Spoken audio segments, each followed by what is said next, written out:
Okay, I am Caroline Morales. I am a company dancer with Kansas City Contemporary Dance, and I'm also part of the administrative staff on the board of directors for our company. So I'm going to start us off with a little bit of a video clip just to show you kind of what we do. The space that we're in is our rehearsal space and performance space. We do a couple performances there on First Fridays, so give me 1 second to find it. In my way, it may do the same. I know the obvious differences between each source and type, but we are more like friends than we are unlike. We are more alike friends than we are unlike. We are more alike friends than we are unlike.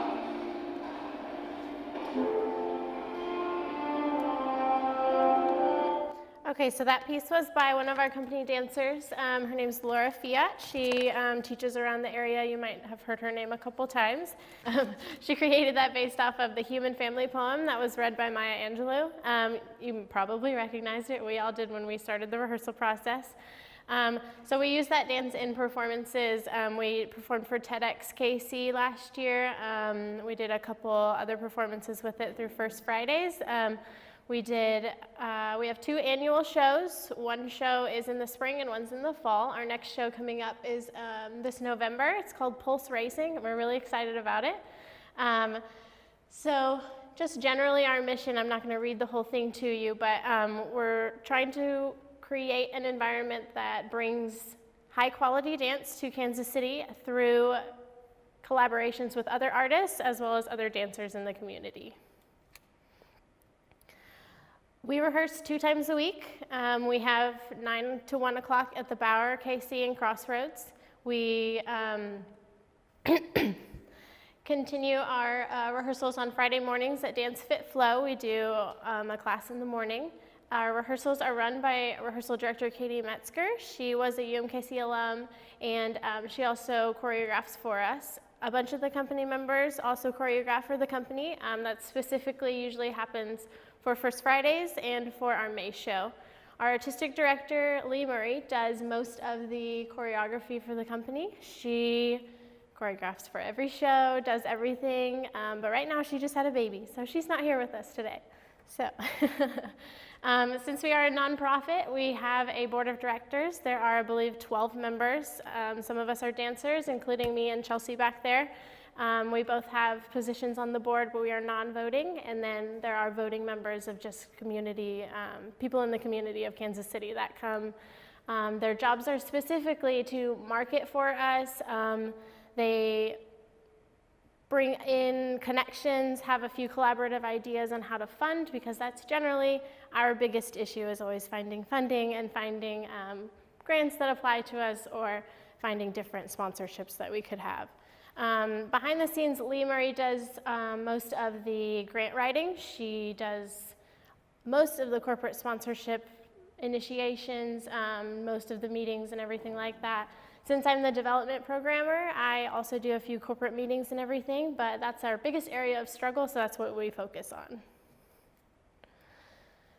Right now, our biggest goals are to expand our audience. So we have a lot of common members that come to our shows, a lot of people that come all the time, a lot of younger people that come, because most of our company is a young group of people. Our youngest is 23, we're all college graduates. We're trying to expand the audience a little bit, so we're getting the college age, we're getting the older generation also, but we're not getting that generation in the middle. So that's one of our things that we're really focusing on. And we're also focusing on things like touring and finding ways to incorporate different companies into the shows that we already create. So just generally, a few things that we are needing and looking toward and always will need and will always be looking for funding for, always be looking for people to help us out with. One of them is rehearsal space and performance opportunities. Those 2 things kind of go together. We were really lucky in finding the Bower KC because they allow us to perform there for free as well as rehearse there and pay rent. to do that. So all of that's combined for us, so we're very lucky with that. Touring is a new thing that we've been working on. We've applied to a few different festivals in places like St. Louis and Wichita, Denver, Boulder, different places like that. So it's kind of new to us. Masterclass teachers, those are things that cost more money than you would expect. So we're always looking for teachers to come because sometimes the company kind of gets in a rut where we're all kind of doing the same things and we're all kind of performing the same type of material. So we like to have different people come in and set different pieces for us. Our general things that the board works on, mostly more than just the company members. Corporate sponsorships. That's a big hole in our funding right now. Generally, we get some feedback where they email us and say, we don't have funding right now, try again later, and then they never respond to us. So that's our biggest request, I guess, in that we're looking for things like that. Community outreach, we do have a couple programs. We do our summer program, which is a 4 or 2 week long program that is open to the children in the Kansas City area, where they become our apprentices for the summer. We teach them, we let them start to choreograph. The same thing happens in the spring for our spring break workshop. That's a new thing that we just started this year, and it's going to be exciting, I think, hopefully next year. It starts small, so it'll grow in the next couple of years. Just a couple last minute notes. Thank you to GuildIT for having us. We're very excited that we got to be here today. And if there's any questions, just let us know.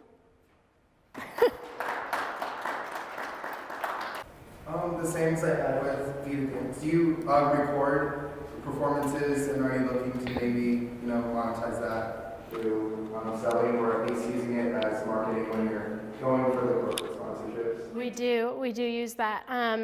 I think for corporate sponsorships, our biggest issue is finding the correct person in each corporate company to contact, because they'll be like, they either won't respond at all, or they'll say, I'm not the right person, here, let me give you their contact, and then it just bobbles around into different places. But yes, we do use our videos. We record every show, mostly our annual shows that we have every year. We record those every time. We use that in marketing mostly. Of course, they have information in the corporate sponsorship info, but yeah. And then you just recently did something with the Fine Art Gallery, correct? Oh, yes. You did, are you reaching out to other businesses within the Crossroads districts to look at offering, when they didn't have big ones, but they haven't thought about carrying, especially the first Friday events with performances. Have you looked at approaching them? Is that aspect? We have, yes. For First Friday, when we go to start deciding what our venues are going to be, generally we have 3. Sometimes, I think just this last year, we did 4 First Fridays. We start to look out to, we like to be in that community, so it's always usually somewhere that has space to accommodate us. So it would need to usually be, a larger space. Weinberger Art Galleries, who we have paired with, I think, the past 2 years.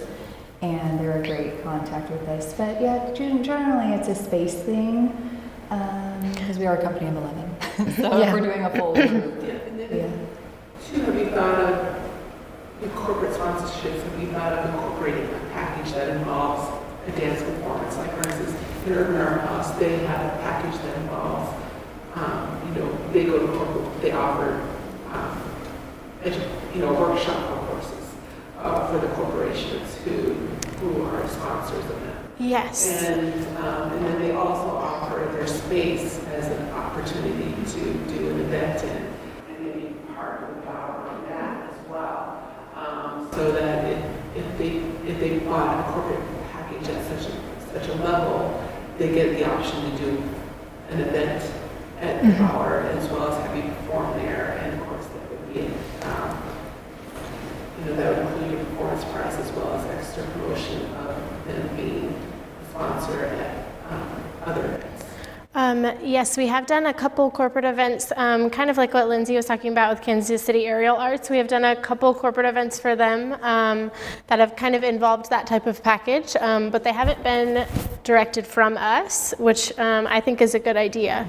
I think, because right now we're doing, like, if you sponsor a certain part of our show, like if you sponsor the costumes, there's different levels, obviously, but one example would be if you sponsor the costumes, you get this many social media mentions, you get this many tickets for your company, but I think the performance package is a good idea.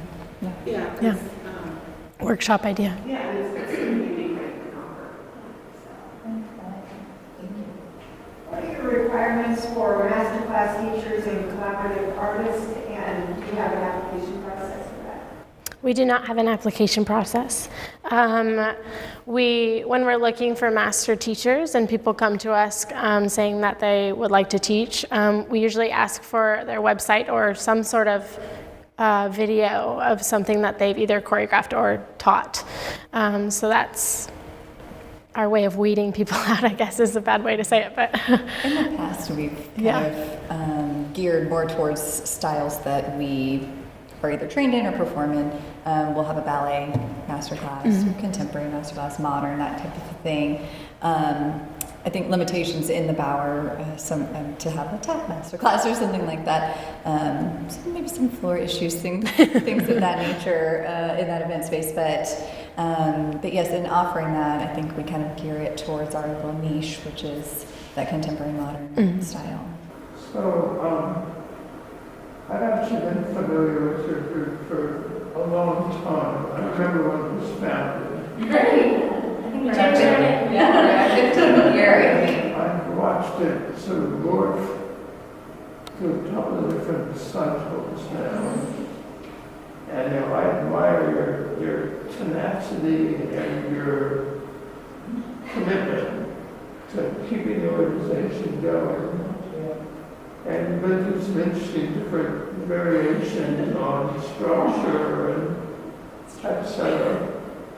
I'm curious as to when you decided to change the name from Classico to Casey Contemporary Dance, which I do approve of. We like it. It's kind of hard to, you know, to remember what you were. Yes. And now you know what you are. But I would say Classico at some times during its past, it had a clearer sort of identity. I mean, they were the company that would go anywhere and perform in any space, perform out on the street, perform, you know, anywhere. Yes. And now, I like your new identity. I'm having a harder time figuring out sort of what you do and what your real sort of voice and orientation is. So, sure, an opportunity for you to talk about that and provide some insight into where you are. Kind of what's our brand Yeah. kind of now. Yes, I absolutely agree. We had I think our little renaissance within the company, was it, about 2 years ago? 2 years ago. All three of our artistic directors decided to all three resign at the same time. And so our current director, Lee Murray, there was maybe 5 of us left over, and we said, okay, what are we going to do now? Are we going to keep it going or dissolve it? And so she said, okay, I'll do it. And it's actually grown to be an amazing director. Yeah, she's really, wonderful. really grown into just a huge powerhouse. She's really awesome. And so, yeah, I think the past 2, I want to say 3, but that seems too long ago. It's just been, we just had a huge cattle call and got a bunch of dancers together and said, we're going to have a bigger company. We're going to bump up our quality of dance and of dance performance, technique-wise, artistic-wise, just really up the ante. Talking about Kansas City as a community, there's lots of dance, I think, for the size of town we are, and basically we're, again, audience-wise, kind of competing for the same audiences. Fall time, it's like every single weekend, everybody's got a show, or it's doubled up, and people have to choose. So being able to compete in a non-negative way, you know, with Sterling, with Owen Cox, with companies that are really similar on our same plane, and saying, okay, well, let's get us up there and let's show that we're the same, I guess, levels and caliber of the company. I think the name change specifically, Casco actually meant Kansas City Contemporary. It was just shortened, so I think it made it clearer both in pronunciation and to the people that might come to our shows that it's a little bit of a step toward the more professional name. Because if you look at different companies, different larger cities, about the same size, they have like a company that says, I can't even think of a city right now, but that says specifically Kansas City Contemporary Dance. And it seems to make sense with the change in dancers, the change in directors, and yeah. Makes us easily searchable for SEO as well online. Yeah. When you're looking for a Kansas City Contemporary company, yes. There we are. So, yeah. But so, okay, so, Vita Dance, Vita not Vita. Correct. Thank you. Vita Dance encompasses sort of all kinds of dance. Right. So how do you define contemporary dance? Well, That's a dance theory question. That's a great question. Teaching our students. I think when we define it for our company specifically, it's a mixture of ballet and modern. Any hip hop or street dancing? Sometimes. Street dancing we've gotten away from. Not to be streets, yeah. completely honest. There's been a few that are wonderful, fun opportunities, and then there's been a few where we show up and we're like, what is happening? What's going on? This isn't necessarily safe. For us as professional dancers, is it worth the risk? That kind I of was thing. actually referring to, not the floor, but Sure. sort of genre of, Oh, got it. Absolutely. Yes. I can't keep track of all the genres. I wish I did. We don't perform those things as company members, but we do have classes. Yeah. One thing I will observe, and this is not a criticism, it's an observation, is that there's actually some diversity in Kansas dance community, but a lot of dance companies don't have a particularly diverse group of performers to draw from. Yeah, and that's something I wish that the community would figure out a way to do that, so the dance really did appeal across. It's universal language, it should appeal to everyone. Absolutely, yeah. Right. And with representation as well. Yeah, totally agree. So on administrative assistants, I know, like for instance, we had a visual artist come through, a painter, well-known painter, and she turned her photographer into an administrative assistant. So that photographer carried multiple roles to her. There's multiple roles for her too. And then she also assists with social media. So expanding roles of someone who's already working with you. Also, since you're both looking for administrative assistants, and two, this may be a good opportunity for you to look at speaking of doing exchange of services. Where you have a company who's doing their own grant writing for dance, who may be interested in sharing their expertise in that area for a service we can give offset other than money. So look at some creative ways to that, and it may not be contemporary dance, it could be City in Motion, it could be one of the other dance organizations. City in Motion again too, they already have an administrative person, but we're seeing that they want, and they're also seeing some expansion of funding. Do they want to assist you in that area as well? So it's a strong dance community here, and I think to the organizations can really, I've seen the film organizations work really collaboratively together, and I think it's a good model for the other disciplines to model after. Yeah, I know we have reached out to City in Motion about things like administrative assistance.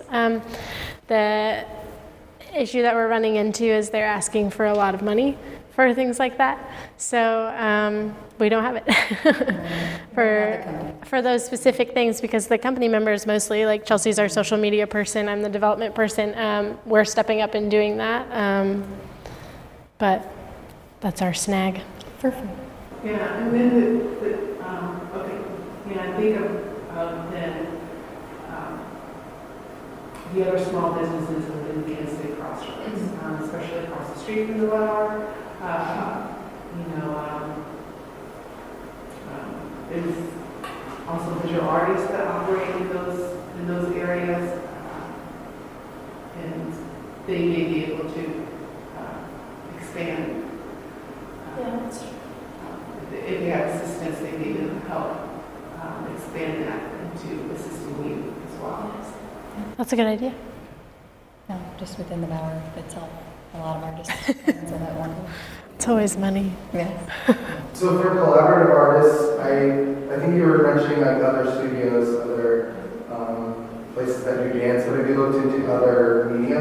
So like music or even fashion? It's like maybe partner with a fashion designer to, you know, have a performance where you are displaying their clothing that they're doing. Yes. That might also come up with a corporate sponsorship that might happen either with them or with someone who, you know, goes to their show. Sure, yeah. We have done some Music. collaboration with musicians in town a few years ago. And we just did a music video. Yes, we're dancing in a music video. We have lots of fun connections. I like the fashion idea. Yeah, I like the fashion idea. My The brain's live going now. music, we've done some live electronic music for a fall performance in the theater that was done live. And then First Fridays tends to be a better outlet for us doing live music, things like that. Pairing that within our space at Bower or within a gallery setting. It's a nice way to layer those types of things. We worked with Flanagan's Right Hook and did a more poppy set of 3 shows one summer. So that was a great collaboration. Yeah. We're working with a small nonprofit. I think they're a nonprofit. I'm not sure actually. But they're called No Divide KC. It's like working to bring the arts community together. And they, for our fall show, Pulse Racing, that we're doing in a couple weeks, we're doing media. So it has videos during the show about our experiences as dancers and as people. So they're helping with the like sound and visual part of that. So that's exciting. But they're brand new, so we're helping them too. I like the fashion. Yeah, step on the fashion. I don't even think about it now. I'm surprised you didn't do more of a club for horse racing today. Well, yes, we would love everyone to come. But we try to keep it more for a need. Where is it? It is at Union Station, City Stage. Yes, City Stage on the first level, November 9th through 11. Friday, Saturday, Sunday. Yes, come see. Yep. Come stay and say hi. Let's go back to your last question. And tell us, are there any needs or we can help you with today as a community that we haven't addressed yet? This is our last. Well, we keep saying funding. funding. We are a 501c3, but finding grants. They like to be program specific. We've tried to do some outreach with CCBI in the past, and great people over there trying to bring programming in to work with their kiddos. But finding funding specifically for that programming has been pretty difficult for us. Most places are telling us we're not asking for enough money in our grants. So, and it's really a smaller program. They're not a huge gigantic organizations. So finding a great fit for that is a passion that we've had, and doing more outreach with that group. And who are some of your current vendors? Missouri Arts Council, Arts KC, Francis Family. Just got a grant from the city of Kansas City. Oh yeah, the neighborhood development program. They're helping us with, I think, some of the money for the fall show. They're marketing for Rent and us. marketing and things like that. The Coffin Foundation used to, they told us that we needed different funders in order for them to fund again. So, We can find. yeah. Yeah, they want diversity in grant writing, but being in Kansas City, there's not a whole lot of people to ask for the things that we need. So we've met some challenges in that, and then obviously with Missouri, just grant funding just depleting over the few years has been, yeah. So right now, funding grants wise, it's usually about 50% of our income as a company, but just depending on how we're doing with our private fundraisers and donors and things like that, that amount can change, depending on each year. But yeah. Yeah, I know Jane, well, I can tell you more about this. I'll let you guys know, but Jane Couch did some really good fundraising. So thank you very much Jane. for you all coming, and